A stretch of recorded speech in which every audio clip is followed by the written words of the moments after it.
রিক্সা শ্রমিকের দাবি না মানে গদিতেও তুমি থাকতে পারবে না।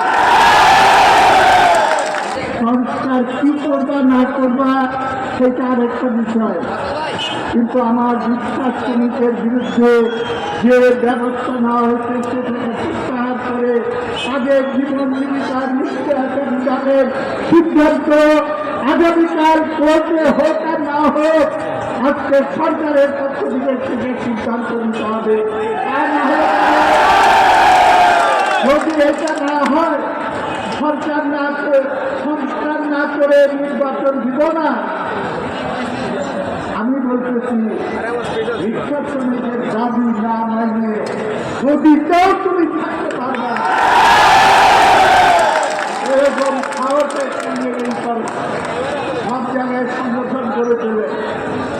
ছাত্র ভাইয়েরা নেতৃত্ব দিয়েছে আন্দোলনে, তারা বলেছে যে আমরা বৈষম্য বিরোধী সমাজ চাই।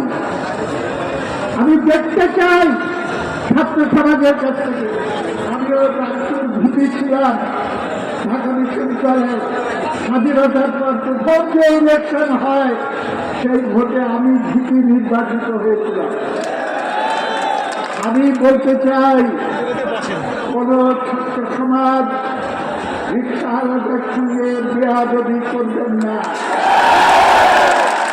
আপনার বাপের বয়সী রিক্সা আলাকে তুই কুকারি করে কথা বলা চলবে না। মেহনতি মানুষকে মর্যাদা দিতে শিখেন